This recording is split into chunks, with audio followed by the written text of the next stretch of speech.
হঠাৎ ইব্রাহিম বিন আদহাম রহমাতুল্লাহি আলাইহি তাকায় দেখতেছেন ওই আল্লাহর ওলির কাছে একটা বাটি ভরা অথবা একটা খানজান ভরা বিভিন্ন খাবার আল্লাহ তাআলা পাঠায় দিয়েছেন। জোরে কোন সুবহানাল্লাহ। আল্লাহর বান্দা খাবার খাওয়া শুরু করছে, তাকায় দেখতেছে আর একটা লোক আছে। তো ইব্রাহিম বিন আদহামকে কিন্তু সে চেনে না। ডাক ডাকা, ভাই আসেন আমরা খাবার খাই। ইব্রাহিম বিন আদহাম ডাক ডাকা, কে তোমার খাবার দেয়? আমি যার চাকরি করি সে আমার খাবার খাওয়ায়। জোরে কোন সুবহানাল্লাহ। আমি যার চাকরি করি যে আমার রব সে আমার খাবার দেয়। এবার ইব্রাহিম আদহাম ডাক ডাকে, বাবা যে তোমার রব সে কে আমার রব কিনা? কয় হ্যাঁ আল্লাহর বান্দা, যে আমার রব সে তোমার রব। ইব্রাহিম আদহাম ডাক ডাকে, তাহলে তোমার দেওয়া খাবার আমি খাবো না। আমার রব যদি আমার খাবার না খাওয়ায় আমি খাবার খাবো না। চিৎকার মেরে কথা সুবহানাল্লাহ। মুহতারাম হাজিরিন, ইব্রাহিম বিন আদহাম এই কথা বলার পর আবার মাওলা জিকির শুরু করলেন, লা ইলাহা, জোরে লা ইলাহা ইল্লাল্লাহ। এইভাবে জিকির করতেছেন। জিকির শেষ, তাকায় দেখতেছেন বিশাল একটা বরকতের ভিতরে বিভিন্ন সুস্বাদু খাবার, উন্নতমানের খাবার। আরে মোরগ পোলাও বিরিয়ানি জর্দা হাজির হয়ে গেছে গা। ওই আল্লাহর বান্দা ডাক ডাক, আল্লাহ এতদিন পর্যন্ত আপনার দরবারে ইবাদত করি, আল্লাহ এত সুন্দর উন্নতমানের খাবার তো আপনি আমার খাবার না। আজকে লোকটা এসে হাঁটতে পারলো না, উইরা এসে জুইরা বসে তোমার উন্নতমানের খাবার কিভাবে পাইলো আল্লাহ আমি একটু জানতে চাই। এবার ওই আল্লাহর বান্দা যখন এই কথা বলছেন, আল্লাহ তাআলা জানায় দেন, এরে আল্লাহর গোলাম, তুমি তো আমি আল্লাহকে পাওয়ার জন্য একটা কাশি ফেলে আইছো, আর একটা জাটা ফেলে আইছো, আর একটা গামছা ফেলে আইছো। কিন্তু আমার বলি আমার বান্দা ইব্রাহিম বিন আদহাম তোমার মতো একটা কাশি ফেলে আসে নাই, জাটা ফেলে আসে নাই। আমার ইব্রাহিম একটা রাজত্ব ফেলায় আসছে। আমার ইব্রাহিম আমি আল্লাহকে পাওয়ার জন্য বিশাল এক রাজত্ব ফেলে আসছে। ইব্রাহিম বিন আদহাম আমার প্রতি যে আশা পোষণ করছে, যে উন্নতমানের খাবার সে ফেলায় আমি আল্লাহকে পাওয়ার জন্য আসছে, যে উন্নতমানের দস্তরখানা ফেলায় আমি আল্লাহকে পাওয়ার জন্য আসছে, আমি আল্লাহ ওই ইব্রাহিম বিন আদহামের জন্য ওই সুন্দর ওই উন্নতমানের খাবার এবং দস্তরখানার ব্যবস্থা করছি। চিৎকার মেরে করেন আল্লাহু আকবার। আর জোরে করেন আল্লাহু আকবার। শামসু কমার সুলখে জমিন আঞ্জুব আখতার দস্তে দেওয়াল ওয়াদিয়ে সাহরাও সমন্দর মুরবল খুতাম দরু তৈর কবুতর শাম সে হর জুলমত জু আহমর আজগর गुलजारो गुलो कुरके शाजर किसने बनाया तालिब मायूसी का हो ये सब जिसने बनाया। जोरे कलेन सब किछु बानाइছেন কে? পলকের বাদশা ইব্রাহিম বিন আদহাম রাহমাতুল্লাহি আলাইহি একবার তার রাজপ্রাসাদের ভিতরে ঘুমাচ্ছিলেন। হঠাৎ এক আগন্তুক মানুষ আয়েশা জোরে জোরে বাড়ি ঘরে ওই ঘরের দরজার ভিতরে জোরে জোরে করে আঘাত করতেছেন। সুন্নত তরিকা হলো কারো বাড়ির সামনে গেলে কাউকে ডাক দিতে গেলে আগে সালাম দিতে হবে। কি দিতে হবে? জোরে কর, জোরে বলেন কি দিতে হবে? সালাম দিতে হবে। এখন তো করিক বেলের সিস্টেম আসছে, তারপরও করিক বেলের টিপ দিবেন আর সালাম দিবেন। জোরে কর সুবহানাল্লাহ। এখন আমরা সালাম দেই না। কিছু মানুষের এত বড় খাস কিছু বদ অভ্যাস আছে, এত জোরে পিঠায় মনে আছে দরজা ভাঙ্গা ভিতরে ঢুকবে। ঠিক না ভাই? ঠিক জোরে কর। এটা সুন্নত পরিহিত কাজ। আল্লাহ আপনি আমাদেরকে হেফাজত করুন, সকলে বলে আমিন। মুহতারাম হাজিরিন, বলকের বাদশা ইব্রাহিম বিন আদহাম রাহমাতুল্লাহি আলাইহি রাজপ্রাসাদের ভিতরে ঘুমাচ্ছিলেন। হঠাৎ এক আগন্তুক লোক আইসা ওই দরজার ভিতরে জোরে জোরে করা আঘাত করতেছেন। দেহরক্ষী হুজুরের ঘুম ভেঙে গেছে। ওই হুজুর ডাক ডাক, এত বড় বেহাংলা কে? এত জোরে জোরে দরজার ভিতরে বাড়ি মারতেছ কে তুমি? ওই লোকটা সালাম দেয়া কয়, ভাইজান আমি একজন আগন্তুক মানুষ, আমি একজন মুসাফির মানুষ, আমি এই মুহূর্তে আমি বাদশার সাথে একটু কথা বলতে চাই, মেহেরবানি করে আমাকে একটু কথা বলার সুযোগ করে দেন। ওই লোকটা ডাক দেখায়, রাত্র প্রায় 2টা-3টা বেজে গেছে, এখন তো বাদশার সাথে কথা হবে না। মোহতারাম হাজিরিন, ওই আল্লাহর বান্দা ডাক দেয়, কয় ভাইজান আমাকে একটু সুযোগ করে দেন, আমি বাদশার সাথে একটু কথা বলবো। লোকটা ডাক দেখ, আগামীকালকে আসেন, এখন বাদশার সাথে কথা বলা যাবে না। আপনারা বলেন দুনিয়ার বাদশার সাথে যখন কথা বলা যায় নাকি? হ্যাঁ, কথা বলেন সবাই। না না, কথা বলা যায় না। কিন্তু আপনার আমার এমন একজন বাদশাহ, এমন একজন রব, যারে ডাক দিতে দেরি, ডাকে সারা দিতে দেরি না। সবাই বলে সুবহানাল্লাহ। ওই রবের নাম কি? আর জোরে জবানটা দিয়া বলেন না কে? এ মুহতারাম হাজিরিন, ওই লোকটা ডাকতে বলতেছো তুমি আগামীকালকে আসো, আগামীকালকে আসলে আমি বাদশার সাথে তোমার সাক্ষাৎ করায় দিব। কিন্তু লোকটা ডাকতে বলতেছে ভাইজান আমি অনেক দূর থেকে এসেছি, আমি গতকালকে আগামীকালকে আমি আসতে পারবো না, আমাকে একটু সুযোগ করে দেন। অনেক কাকুতি বিরতি করতেছে, লোকটার মায়া লেগে গেছে। হঠাৎ বাদশাহ দরজার ভিতরে গিয়া সালাম দিয়া ডাক দেয়া বলতেছে, বাদশাহ এক আল্লাহর বান্দা আগন্তুক মানুষ আপনার সাথে কথা বলতে চাই, একটু সময় দিবেন নি? লোকটা বহু দূর থেকে এসেছে।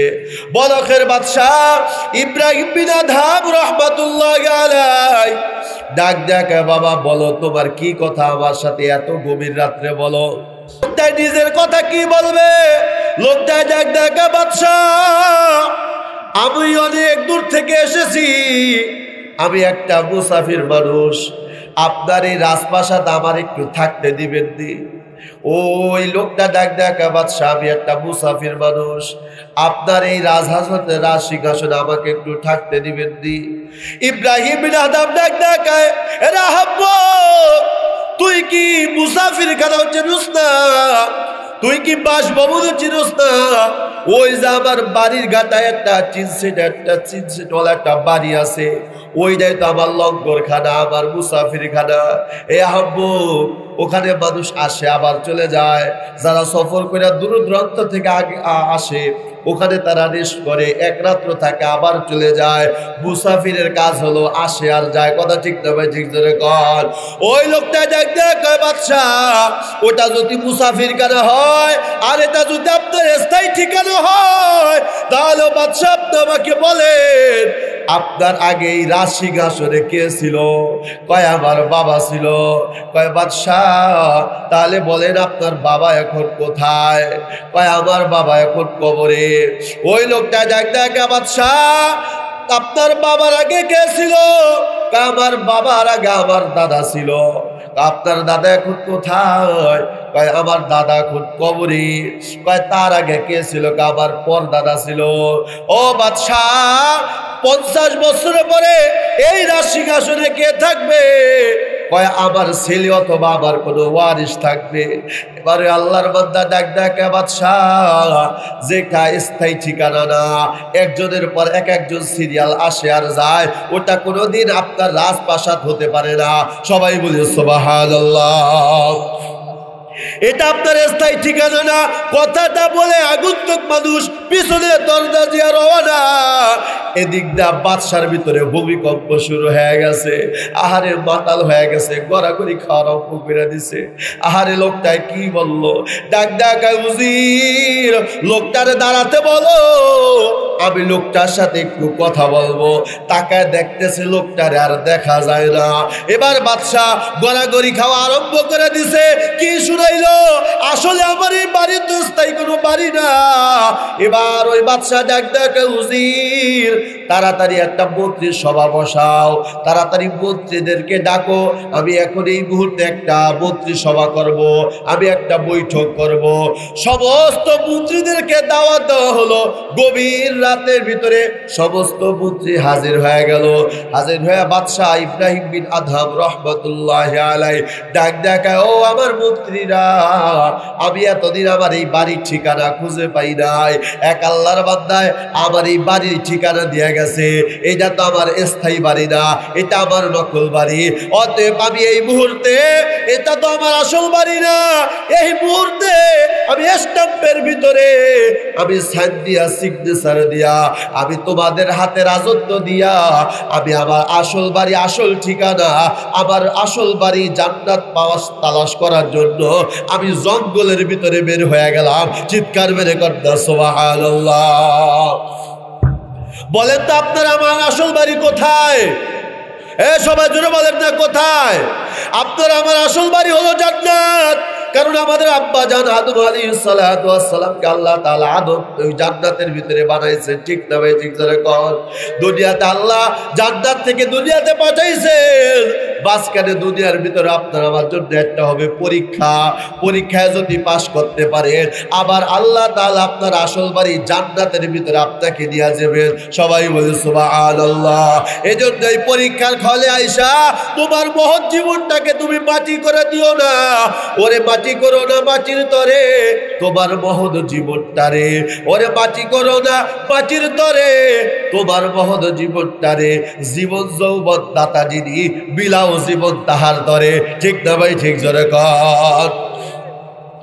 আল্লাহ নবী সাহাবী হযরত সালমান ফারসি রাদিয়াল্লাহু তাআলা আনহু একজন নবীর জলিল কদর সাহাবী ছিলেন।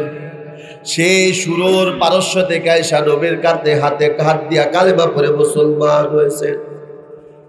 এ রাজপুত্র সালমান নবীর দরবারে গরিবের হালতে পড়ে থাকে, নবীর দরবারে পড়ে থাকে। রাজপুত্র ছিল সালমান। এই সালমানকে আমার আপনার নবী একদিন ডান হাতটা ধরছেন, আখাযা বিয়ামিনিহি, ডান হাতটা ধরে ডাকতে বলতেছে, ইয়া সালমান, ও সালমান, আইনা বাইতুকা, তোমার বাড়ি কোথায়? সবাই বলে সুবহানাল্লাহ। আমাদের বাড়ি আমরা গর্বের সাথে বলি, আমাদের বাড়ি গুলশানে, আমাদের বাড়ি বেরুলবাড্ডা, আমার বাড়ি অমুক জায়গায়, আমার বাড়ি চেয়ারম্যানের বাড়ির পাশে, আমার বাড়ি একজন এমপি মন্ত্রীর বাড়ির পাশে, আমরা গর্বের সহিত বলি। অথচ আল্লাহর হাবিব সালমানকে যখন প্রশ্ন করলেন, সালমান, ইয়া সালমান, আইনা বাইতুকা, ও সালমান তোমার বাড়ি কোথায়? সালমান রাদিয়াল্লাহু তাআলা ডাক দেখায়, ইয়া রাসূলুল্লাহ, ইয়া হাবিবাল্লাহ, আমার বাড়ি হলো খোদার জান্নাতে। সবাই বলে সুবহানাল্লাহ। আর জোরে বলি সুবহানাল্লাহ। আমাদের আসল বাড়ি কোথায়? আমাদের আসল বাড়ি হলো জান্নাত। তুমি ডাক দেখায়, ইয়া সালমান, ও সালমান, তোমার বাড়ি যদি হয় খোদার জান্নাতে, আইনা তাসকুনু, থাকো কোথায়? ও সালমান, তুমি থাকো কোথায়? সালমান ডাক দেখায়, ইয়া নবী আল্লাহ, ইয়া রাসূলুল্লাহ, আমার থাকার জায়গা হলো আল্লাহর ঘর, মসজিদ। সবাই বলে সুবহানাল্লাহ। কারণ মসজিদ হলো আমাদের ইবাদতের জায়গা, আমাদের ইবাদতগাহ। মুসলমান সব থেকে বেশি সময় কাটাবে মসজিদের ভিতরে। মুসলমান বাজারে বেশি সময় কাটাবে না, মুসলমান দোকানের ভিতরে সময় বেশি কাটাবে না। যে বাজার ভিতরে সময় বেশি কাটাবে, বাজার যেমন খারাপ জায়গা, খারাপ মানুষ কিয়ামতের ময়দানে যেখানে যাবে, ওই মানুষগুলাও কিয়ামতের ময়দানে সেখানে যাবে। ঠিক না ভাই? ঠিক জোরে কর। আজকে এই যে জান্নাতের বাগান সাজাইছে, অথচ এই চৌলক্ষীপুর এলাকার মানুষ দেখেন ম্যাক্সিমাম এই বাজারে বসে আছে। ঠিক না ভাই? ঠিক জোরে কর। তারা রহমত থেকে বঞ্চিত হয়ে গেছে। আল্লাহ পাক রব্বুল আলামিনের পয়গম্বর বলেন, ইয়া সালমান, আইনা তাসকুনু, থাকো কোথায়? সালমান ডাক দেখায়, ইয়া রাসূলুল্লাহ, ইয়া হাবিবাল্লাহ, আমার থাকার জায়গা হলো আল্লাহর ঘর, মসজিদ। সবাই বলে সুবহানাল্লাহ। হুজুর, আমার প্রয়োজনে আমি বাজারে যাই, প্রয়োজনে আমি ঘর থেকে বের হই, অন্যথায় আমি সব সময় মসজিদের ভিতরে থাকি। আমি বাড়ির থেকে, আমি মসজিদ থেকে বের হই না। অনেকে আমাদের মোল্লাদেরকে টিটকারি দিয়া কয়, মোল্লার দূর মসজিদ পর্যন্ত। কথা বলে না, এই বলে কি বলে না? আমরা রাগও করি না, আমরা গোসাও হই না। আসলেই তো কথা বাস্তব, আমাদের দূর মসজিদ পর্যন্ত। কারণ আমাদের মসজিদ পর্যন্ত, মসজিদে ঢুকবো, মসজিদ ও জান্নাতে যাবে, আমরাও জান্নাতে যাব। সবাই বলে সুবহানাল্লাহ। ঠিক না ভাই? ঠিক জোরে কর। তোমরা দিবা গালি, আমাদের জন্য হবে দোয়া। ঠিক না ভাই? ঠিক। নবী আমার ডাক ডাকে, ইয়া সালমান, আইনা তাসকুনু, যদি মসজিদের ভিতরে থাকো, ও সালমান, ইয়া সালমান আইনা ফখরুকা মা জাদুকা, ও সালমান তাহলে তোমার পাথেয় কি? এই খেয়াল করেন, তোমার পাথেয় কি? তুমি চলো কি নিয়া? আমরা তো গর্বের সহিত বলি আমরা প্রাইভেট কারে চলি, আমরা পাজারো গাড়ি নিয়ে চলি, আমরা হেলিকপ্টার নিয়ে চলি। নবী আমার ডাক দেখায়, ইয়া সালমান মা জাদুকা, ও সালমান তোমার পাথেয় কি? তুমি চলো কে নিয়া? সালমান ডাক দেখায়, আমার পাথেয় হলো লা ইলাহা ইল্লাল্লাহ, লা ইলাহা লা ইলাহা ইল্লাল্লাহ, লা ইলাহা ইল্লাল্লাহু মুহাম্মাদুর রাসূলুল্লাহ। সকলে বলি সাল্লাল্লাহু আলাইহি ওয়াসাল্লাম। তাহলে আপনার আমার পাথেয় হবে লা ইলাহা ইল্লাল্লাহ মুহাম্মাদুর রাসূলুল্লাহ। ঠিক না ভাই? ঠিক জোরে কর।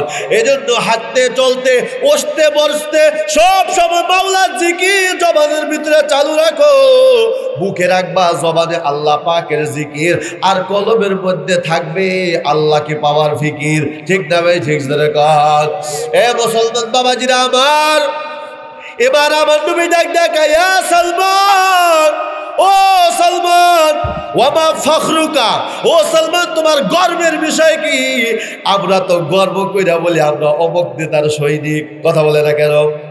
আমরা গর্বের সহিত বলে আমরা অমুক নেতার সৈনিক, আমরা অমুক দলের পক্ষের লিডার, আমি অমুক দলের সভাপতি, আমি অমুক দলের সেক্রেটারি, আমি অমুক দলের ক্যাডার, আমি অমুক দলের নেতা। আমরা বলি কি বলি না? জোরে কর। এই আওয়াজ দিয়ে বলেন, বলি কি বলি না? ও মুসলমান, এটা তোমার আমার ফখরের বিষয় না, এটা তোমার আমার গর্বের বিষয় না রে বাবা। আল্লাহর নবী সাহাবী সালমানে ডাক দেখা, ইয়া সালমান ওয়ামা ফখরুকা, ও সালমান তোমার গর্বের বিষয় কি? নবী আমার যখন প্রশ্ন করছেন, সালমান ডাক দেখায়, ইয়া সালমান নবী মিন আহলিল বাইত, নবী আপনার পবিত্র জবান দ্বারা বলছেন আমি নাকি আপনার পক্ষের লোক, আমি নাকি আপনার আহলে বাইতের একজন, অতএব আমার গর্বের বিষয় হলো আমি আপনার একজন পক্ষের লোক। চিৎকার মেরে কন্যা সুবহানাল্লাহ। ও মুসলমান, তোমার আমার গর্বের বিষয় আমি অমুক দলের নেতা, আমি অমুক দলের একজন সদস্য, আমি অমুক দলের একজন নেতা, আমি অমুক দলের একজন ক্যাডার, এটা তোমার আমার গর্বের বিষয় না। মুসলমানের গর্বের বিষয় হলো আমরা আখিরি নবীর উম্মত। ঠিক না ভাই? ঠিক জোরে কর। ও ইব্রাহিম বিন আদহাম, মনে আছে নি ঘটনা? রহমাতুল্লাহি আলাইহি জঙ্গলের ভিতরে রওনা, জঙ্গলের ভিতরে ঘুরতে ঢুকতেছেন, হাঁটতে হাঁটতে গভীর জঙ্গলের ভিতরে ঢুকে গেছেন। হঠাৎ তাকায় দেখতেছেন এক আল্লাহর ওলি মাথার ভিতরে রুমাল দিয়া মাওলা পাকের জিকির করতেছে। হাজিরিন, এইভাবে জিকির করতেছে, জিকির শেষ হয়ে গেছে। হঠাৎ ইব্রাহিম বিন আদহাম রহমাতুল্লাহি আলাইহি তাকায় দেখতেছেন ওই আল্লাহর ওলির কাছে একটা বাটি ভরা অথবা একটা খানজান ভরা বিভিন্ন খাবার আল্লাহ তাআলা পাঠায় দিয়েছেন। জোরে কোন সুবহানাল্লাহ। আল্লাহর বান্দা খাবার খাওয়া শুরু করছে, তাকায় দেখতেছে আর একটা লোক আছে। তো ইব্রাহিম বিন আদহামকে কিন্তু সে চেনে না। ডাক ডাকা, ভাই আসেন আমরা খাবার খাই। ইব্রাহিম বিন আদহাম ডাক ডাকা, কে তোমার খাবার দেয়? আমি যার চাকরি করি সে আমারে খাবার খাওয়ায়। জোরে কোন সুবহানাল্লাহ। আমি যার চাকরি করি যে আমার রব সে আমারে খাবার দেয়। এবার ইব্রাহিম আদহাম ডাক ডাকে, বাবা যে তোমার রব সে কে আমারও রব কিনা? কয় হ্যাঁ আল্লাহর বান্দা, যে আমার রব সে তোমারও রব। ইব্রাহিম আদহাম ডাক ডাকে, তাহলে তোমার দেওয়া খাবার আমি খাবো না, আমার রব যদি আমারে খাবার না খাওয়ায় আমি খাবার খাবো না। চিৎকার মেরে কন্যা সুবহানাল্লাহ। মোহতারাম হাজিরিন, ইব্রাহিম বিন আদহাম এই কথা বলার পর আবার মাওলা জিকির শুরু করলেন, লা ইলাহা, জোরে লা ইলাহা ইল্লাল্লাহ। এইভাবে জিকির করতেছেন, জিকির শেষ তাকায় দেখতেছেন বিশাল একটা বরকতের ভিতরে বিভিন্ন সুস্বাদু খাবার, বন্ধু তোমাদের খাবার। আরে মোরগ পোলাও বিরানি জর্দা হাজির হয়ে গেছে গা। ওই আল্লাহর বান্দা ডাক ডাক, আল্লাহ এতদিন পর্যন্ত আপনার দরবারে ইবাদত করি, আল্লাহ এত সুন্দর উন্নত তোমাদের খাবার তো আপনি আমার খাওয়ার না। আজকে লোকটা এসে হাঁটতে পারলো না, উইরা এসে জুইরা বসে এত বড় উন্নত তোমাদের খাবার কিভাবে পাইলে আল্লাহ আমি একটু জানতে চাই।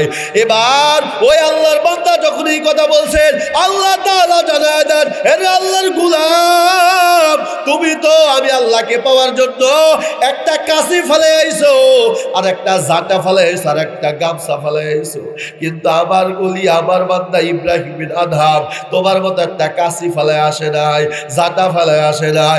আমার ইব্রাহিম একটা রাজত্ব ফেলায় আসছে। আমার ইব্রাহিম আমি আল্লাহকে পাওয়ার জন্য বিশাল এক রাজত্ব ফেলে আসছে। ইব্রাহিম বিন আদহাম আমার প্রতি যে আশা পোষণ করছে, যে উন্নত তোমাদের খাবার সে ফেলায় আমি আল্লাহকে পাওয়ার জন্য আসছে, যে উন্নত তোমাদের দস্তরখানা ফেলায় আমি আল্লাহকে পাওয়ার জন্য আসছে, আমি আল্লাহ ওই ইব্রাহিম বিন আদহামের জন্য ওই সুন্দর ওই উন্নত তোমাদের খাবার এবং দস্তরখানার ব্যবস্থা করছি। চিৎকার মেরে করতে আল্লাহু আকবার, আর জোরে করতে আল্লাহু আকবার। শামসু কমার সুলখে জমিন আঞ্জুম আখতার দস্তে দেওয়াল ওয়াদিয়ে সাহরাও সমন্দর বুরবল খুতাম দরু তৈর কবুতর শাম সে হর জুলমত জু আহমর আজগর गुलजारो गुलो कुरके साजार किसने बनाया तालिब मायूसी का हो ये सब जिसने बनाया जोरे कलें सब किसु बनाइছেন কে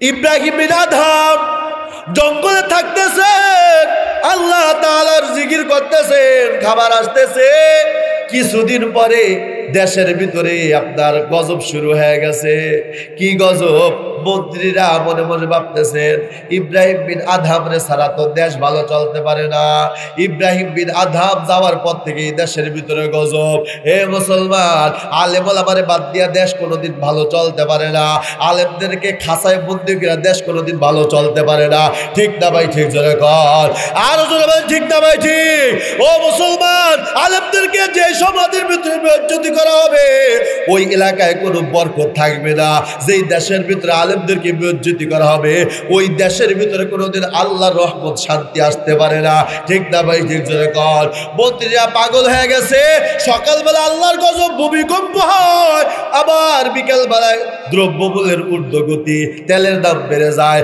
ডিমের দাম বেড়ে যায় চাউলের দাম বেড়ে যায় ইব্রাহিম বিন আদহাম ছাড়া তো দেশ ভালো চলতে পারে না ওই মন্ত্রীরা আবার একজোট হইয়া ওই জঙ্গলের দিকে রওনা করছে জঙ্গলের ভিতরে গিয়া দেখতেছে ইব্রাহিম বিন আদহাম মাওলা পাকের জিকির করতেছে সবাই বলে সুবহানাল্লাহ ডাক দেয়া বলতেছে ও আল্লাহর ওলি ও গো বাদশা ইব্রাহিম বিন আদহাম আপনি চলেন হুজুর আপনি সারা দেশ ভালো চলতে পারে না সকালবেলায় ভূমিকম্প বিকালবেলায় দ্রব্যগুলোর ঊর্ধ্বগতি চাউলের দাম বেড়ে গেছে ডিমের দাম বেড়ে গেছে মানুষ হাহাকার করতেছে হুজুর চলেন আপনি চলেন আপনার রাজত্ব আপনি পরিচালনা করেন ইব্রাহিম বিন আদহাম ডাক দিয়ে কয় আবে জমজম করদা বুদাম আবে শুরা কাই কোরাম আবে জমজম করদা বুদাম আবে শুরা কাই কোরাম বাদশাহী করদা বুদাম পাশে পানি কাই কোরাম ইব্রাহিম বিন আদহাম ডাক দিয়ে কয়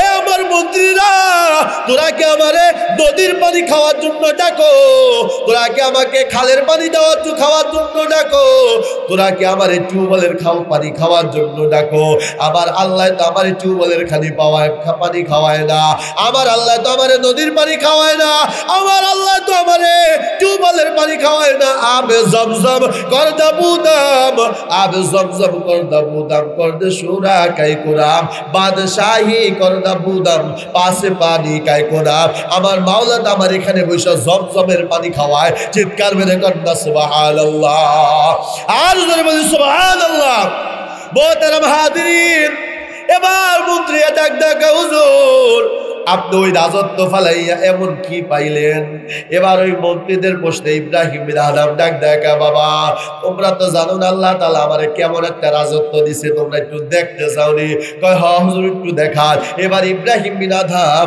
আবার মাওলার নামে জিকির শুরু করছে লা ইলাহা ইল্লাল্লাহ লা ইলাহা লা ইলাহা ইল্লাল্লাহু মুহাম্মাদুর রাসূলুল্লাহ। সকলেই পড়ি সাল্লাল্লাহু আলাইহি ওয়াসাল্লাম। ইব্রাহিম বিন আদহাম রাহমাতুল্লাহি আলাইহি যখন আমার মাওলা পাকের জিকির শুরু করলেন, এবার মন্ত্রীরা তাকায় দেখতেছে তার পাশে যে গাছ আছে সেও জিকির করে। আল্লাহু আকবার জোরে কোন সবাই, এই আরো জোরে বলেন না আল্লাহু আকবার। পাশের গাছ জিকির করতেছে, আশেপাশে যা কিছু আছে সব মাওলা জিকিরে ভূমিকম্প শুরু করে দিছে, সব জোরে জোরে মাওলা জিকির করতেছে। এবার ডাক দেখায়, এবার বুঝো আল্লাহ তাআলা আমারে কত বড় রাজত্ব দিছে। এবার ডাক দেখায়, হুজুর আমরা তো স্থলের রাজত্ব দেখলাম, এবার ইব্রাহিম বিন আদহাম ডাক দেখায়, তাহলে আমার একটু জলের রাজত্ব তোমরা দেখতে চাও কিনা? কয় হুজুর একটু দেখান।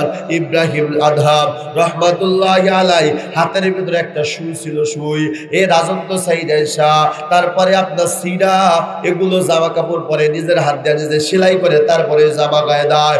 ও জামা তার হাতে একটা সুই ছিল, সুইটা পানির ভিতরে ফালাইয়া ইব্রাহিম বিন আদহাম ডাক দেখায়, রে নদীর মাছ আমার সুইটা একটু উঠায় দাও।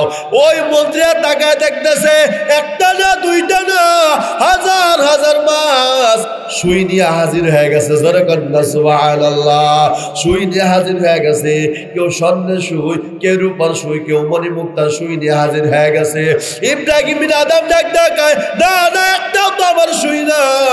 হঠাৎ পেছন থেকে একটা মাছ ডাক দেখায়, হুজুর এতগুলো মাছের চাপাচাপির কারণে আমি আপনার সামনে আসতে পারি নাই, এই নেন আপনার সেই ফালানো সুইটা। যখন ইব্রাহিম বিন আদহাম সেই ফালানো সুইটা হাতে দিয়ে দিছে, মন্ত্রীরা সবাই অবাক হয়ে গেছে যে রাজত্ব ফালাইয়া কেউ যদি মাওলার পরিচয় পাওয়ার জন্য গায়, আমার মাওলা তাকে হেদায়েতের মালা পরায় দেয়। চিৎকার মেরে কন্যা সুবহানাল্লাহ। এজন্য বাজান খবরদার, হেদায়েত পাওয়ার জন্য আলেম ওলামা দরকার আছে না নাই? যারা বলেন আছে না, দরকার আছে না নাই? আপনাদেরকে একটা এক্সাম্পল পেশ করি। দুনিয়ার ভিতরে চেরাক আসেনি, আছে না চেরাক? চেরাকের যা কিছু আছে সব থেকে বেশি মেহনত কিন্তু করে চাক্কা, ঠিক না ভাই? ঝিঝরে কর চাক্কা কিন্তু সব থেকে বেশি মেহনত করে, ও ঘষা খাইতে খাইতে চামড়া পর্যন্ত উঠা যায়, ঠিক না ভাই? ঠিক।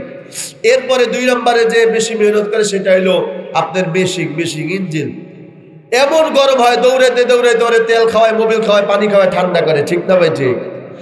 তাহলে বোঝা গেল যে চাক্কারও মেহনত বেশি, ইঞ্জিনেরও কি মেহনত কম না বেশি? বেশি। এর থেকে বেশি মেহনত করে বডি। কি ভাই জোরে বলেন? বডি। বডির ভিতরে বিভিন্ন বড় বড় গাছ ফালানো হয়, কি হয় না? গাছ ফালায়, মানুষ জুতা দিয়া পারায়, এরপরে আপনার পাথর ফালায়। তাহলে বডিরও মেহনত বেশি, চাক্কারও মেহনত বেশি, এরপরে আপনার ইঞ্জিনেরও মেহনত বেশি। সেই ক্ষেত্রে কি আপনারা বলেন তো লাইটের কোনো মেহনত আছে? কথা বলে না কেন? লাইটের সামনে যে দুইটা লাইট থাকে তার কোনো মেহনত আছে? বিয়া সাপের মতো সাথে জইলা থাকে, ঠিক না ভাই? ঠিক জোরে কর। তাহলে আমি বুঝাইতে চাই, চাক্কারও মেহনত বেশি, ইঞ্জিনেরও মেহনত বেশি, আপনার বডিরও কিন্তু মেহনত বেশি। সেই ক্ষেত্রে লাইটের কিন্তু বেশি মেহনত না। কিন্তু কেউ যদি বলে আমার লাইট দরকার নাই, আমি এখান থেকে ঢাকায় যাব, আমার লাইট সামনের লাইট লাগবে না, আমি ইঞ্জিন দিয়া, আমি বডি নিয়ে, আমি চাক্কা নিয়ে আমি গন্তব্যে ঢাকায় যাব, আল্লাহর কসম ঢাকা চোখে দেখা লাগবে না, বুড়িগঙ্গার ভিতরে পড়বে, ঠিক না ভাই? ঠিক জোরে কর। ও মুহতারাম হাজির, আল্লাহর কোরআন হলো নূর। এই কোরআন তার সিনায় ঢুকবে, তার দেহটাও নূরে আলোকিত করে দিবেন কে? আরো জোরে বলেন না কে? আল্লাহ তাআলা আলোকিত করে দিবেন। এজন্য ওলামা একরাম হলো সমাজের বাতি, ওলামা একরাম হলো সমাজের জন্য আলো, ওলামা একরাম হলো সমাজের জন্য বাতি। এখন কেউ যদি বলে আলেম লাগবে না, হুজুর লাগবে না, ইমাম লাগবে না, মাওলানা লাগবে না, এই লাইট ভাগ্যা ফালা, আলেম নামায়া দে, আলেমদের জেলখানার ভিতরে বন্দি কর, আলেমদেরকে বেইজ্জতি কর, আলেমদেরকে টিটকারি কর, বেইজ্জতি কর, আমার আলেম দরকার নাই। আল্লাহর কসম লাইট ছাড়া যেমন ঢাকা যাওয়া যাবে না, বুড়িগঙ্গার ভিতরে পড়তে হবে। সমাজের ভিতরে যদি আলেমকে ইজ্জত দেওয়া না হয়, আল্লাহর কসম এই জাতীয় জান্নাতের গন্তব্যে যাইতে পারবে না, তার আগেই জাহান্নামের ভিতরে পড়ে যাবে, ঠিক না ভাই? ঠিক জোরে কর। মোহতারাম হাজিরিন, এজন্য যতটুকু আলোচনা করলাম এই আলোচনার প্রতি সর্বপ্রথম আমাকে আমাদের সকলকে সহিহ তরিকা আমল করিয়া খাঁটি একজন আল্লাহওয়ালার সংস্পর্শে যাইয়া আমলকে পরিশুদ্ধ করিয়া ঈমানকে পরিপূর্ণ করিয়া খাঁটি মুসলমান হইয়া শ্রেষ্ঠ নবী শ্রেষ্ঠ উম্মত হইয়া আল্লাহ পাক আমাদের সকলকে কবরে যাওয়ার তৌফিক দান করুন। সকলে বলে আমিন। আমার আলোচনার বিষয়বস্তু ছিল দুনিয়া এবং আখিরাত, অর্থাৎ দুনিয়ার মুহাব্বত অন্তর থেকে বিদায় করতে হবে, আখিরাতের মুহাব্বত অন্তরে ঢুকাইতে হবে। ঠিক না ভাই? ঠিক। যদি আখিরাতের মুহাব্বত আপনার অন্তরে না থাকে আপনি কিন্তু জান্নাতে যেতে পারবে না। দুনিয়ার মুহাব্বত বিদায় করতে হবে আপনার অন্তর থেকে, আখিরাতের মুহাব্বত ঢুকাইতে হবে। যেই বান্দার কলবে আখিরাতের মুহাব্বত থাকবে সে নামাজ ছাড়বে না, সে নবীর সুন্নাত তরিকা বাদ দেবে না। সুদ ঘুষ খাবে, এই আসতে বলেন কেন? খাবে, সুদ ঘুষ খাবে। যার ভিতরে আখিরাতের মুহাব্বত থাকবে, আল্লাহর ভয় থাকবে, সে সুদ খাবে, ঘুষ খাবে, বেনামাজি থাকতে পারবে না। না, তাহলে এই কাজ থেকে যদি আমরা পরিত্রাণ পেতে পারি, আমরা সুদ খাবো না, ঘুষ খাবো না, হারাম খাবো না, ওলামা একরামকে বেইজ্জতি করবো না, তাদের সাথে কোনো বেয়াদবি করবো না, বাবার সাথে বেয়াদবি করবো না, এই কাজগুলোর জন্য আমরা বাদ দিতে পারি, অটোমেটিক আপনাকে হেদায়েত দান করবেন কে? আর হেদায়েতের জন্য রাস্তা কয়টা? দুইটা। এক নম্বরে সহি নিয়ত থাকতে হবে। আমি নামাজ পড়লে যদি আমার বিবি বেজার হয় হোক, তাতে আমার কোনো কিছু যায় আসে না। এইভাবে যদি নিয়ত করতে পারেন আর চেষ্টা করার মতো যদি করতে পারেন, আপনাকে হেদায়েতের মালা পরায় দিবেন কে? আল্লাহ আমাদের সকলকে হেদায়েতের দ্বারা পরিপূর্ণ আল্লাহ তাআলা জান্নাতে যাওয়ার তৌফিক দান করুন। সকলে বলে আমিন। আসসালামু আলাইকুম।